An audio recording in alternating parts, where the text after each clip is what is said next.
Baik, bertemu lagi dalam bagian kedua, di mana pada bagian ini kita akan menentukan bagaimana geometri molekul jika atom pusat memiliki satu atau lebih pasangan elektron bebas. Jadi seperti yang kita ketahui bahwa masing-masing energi pasangan elektron bebas itu akan saling menolak. Namun, yang harus menjadi catatan adalah ketika terdapat pasangan elektron bebas, maka pasangan elektron bebas ini akan lebih besar daya tolaknya dibandingkan dengan pasangan elektron bebas terhadap pasangan elektron ikatan, atau lebih kecil lagi, atau lebih besar lagi dibandingkan dengan tolakan dari pasangan elektron bebas, pasangan elektron ikatan dengan pasangan elektron ikatan. Dengan kata lain, kalau kita memiliki rumus umum sebelumnya adalah A, B, X tanpa keberadaan pasangan elektron bebas, maka sekarang kita melakukan modifikasi jika pasangan atom bebas itu dimiliki pada atom pusat dengan jumlah Y. Ya. Jadi kita dapatkan A sebagai atom pusat, B-nya sebagai atom terikat, di mana E adalah jumlah PeB-nya. Untuk X dan Y sama-sama integer yang bisa kita berikan nilai dengan angka bilangan bulat. Contohnya, kita akan melihat bagaimana sebelumnya kita mendapatkan satu molekul geometri dari rumus umum AB2 tanpa keberadaan pasangan elektron bebas. Nah, sekarang kita coba lihat bagaimana jika dia memiliki satu pasangan elektron bebas. Contohnya ada pada sulfur dioksida. Jadi sulfur dioksida ini bisa kita lihat S sebagai atom pusat mengikat dua atom oksigen. Nah, seperti apa bentuknya? Contoh, kita bisa melihat bentuk geometri itu berdasarkan rumus molekul terlebih dahulu. Dari sini Anda lihat bahwa penentuan rumus Lewis-nya berdasarkan elektron valensi yang dimiliki, dia mendapatkan dua ikatan rangkap. Pada atom pusat yaitu S, dia memiliki satu pasangan elektron bebas sehingga memenuhi rumus umum AB2E.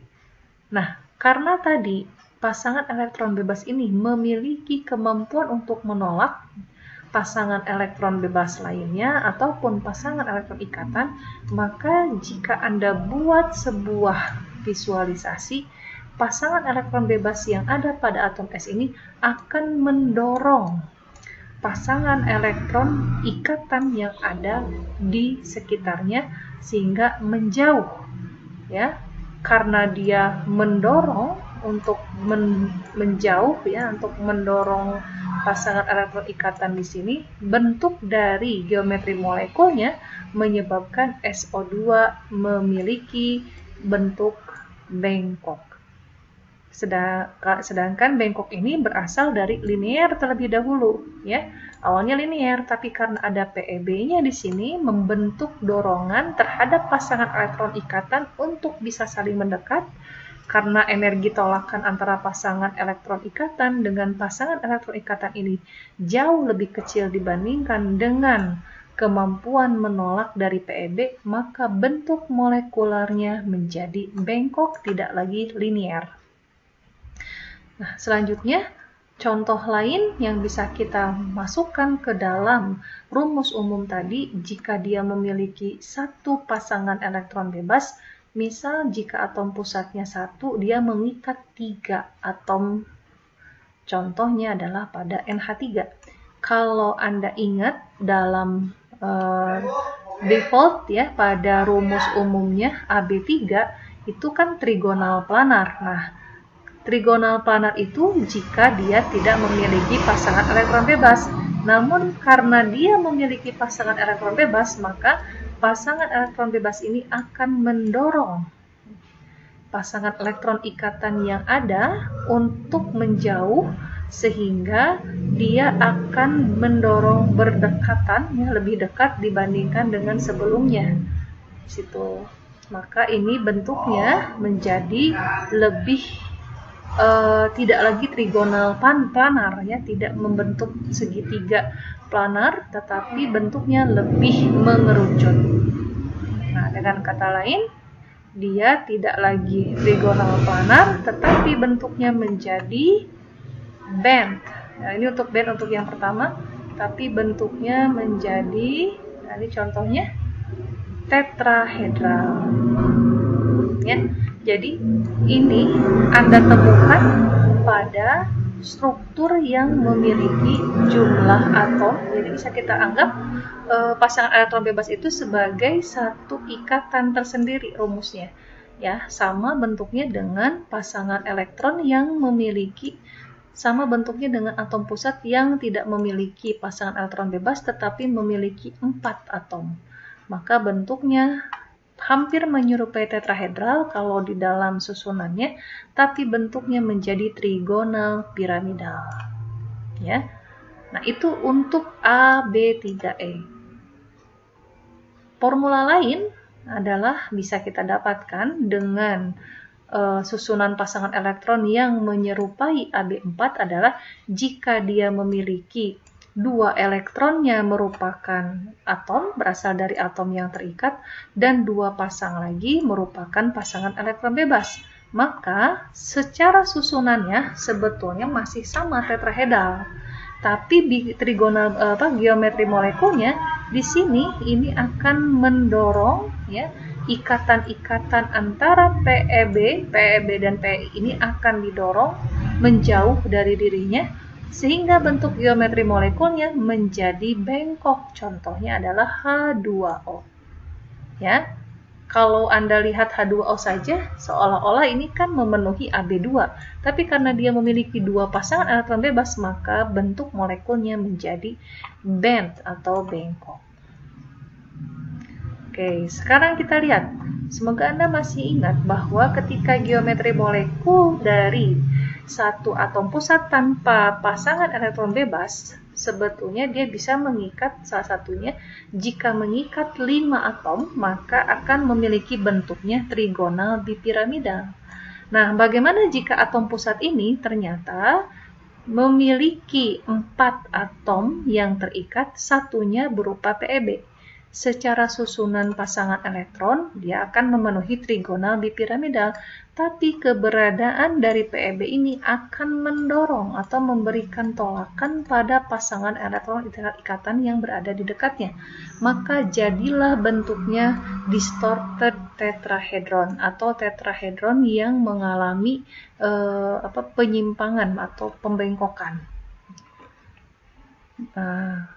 Formula lain bisa juga kita buat berdasarkan pada rumus umum ini adalah AB3E2.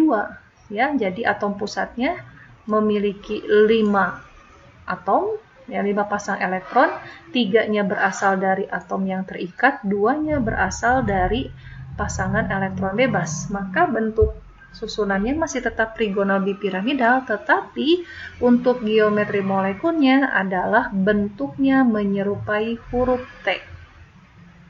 Ya, bentuknya menyerupai huruf T. Variasi lain adalah ketika dia punya pasangan atom bebasnya sebanyak 3, atom pusatnya memiliki kemampuan mengikat 5 elektron, 5 atom, 5 pasang atom, 3 berupa PEB dan 2 dari atom pusat. Maka apa yang kita dapatkan di sini bentuknya masih tetap trigonal bipiramidal untuk arrangementnya, tetapi geometrinya menjadi linear. Ya, jadi kurang lebih ini akan sama dengan AB2 pada atom pusat tanpa PEB. Nah, berikutnya adalah kita dapatkan ketika atom pusat mampu mengikat 6 pasang elektron. Jika 6-nya berasal dari atom lain tanpa ada PEB, maka defaultnya adalah oktahedral. Geometri molekulnya juga defaultnya adalah oktahedral. Bagaimana jika kemudian salah satunya merupakan pasangan elektron bebas, maka keberadaan dari PEB ini akan mendorong, akan menolak PEI yang berada di sekitarnya, sehingga menjadikan bentuknya adalah square piramidal, tidak lagi oktahedral, tapi menjadi piramidal. Square piramidal itu di sini dia membentuk piramid, tetapi alasnya berbentuk segi 4. Ya. Square piramidal. Variasi lain dari AB6 dengan keberadaan atom pasangan elektron bebas adalah AB4E2 atau pasangan elektron bebasnya sebanyak 2, ya, maka bentuknya menjadi square planar. Karena apa? Karena pasangan elektron bebas ini mendorong PeI sehingga membentuk satu geometri seperti segi 4 planar. Contohnya adalah sulfur tetrafluorida. Nah, sulfur tetrafluorida ini merupakan salah satu dari senyawa yang memiliki kemampuan atom pusat mengikat 5 pasangan elektron, 1 PeB dan 5 PeI, maka bentuk dari sulfur tetrafluorida ini adalah, kita bisa yang ini, ya, ini satu tetangganya di sini. Maka kalau kita mendapatkan mana yang paling mungkin adalah posisi yang berikutnya, yang pertama, di mana 2 tetangga di sudut 90 dan 2 tetangga di sudut 120.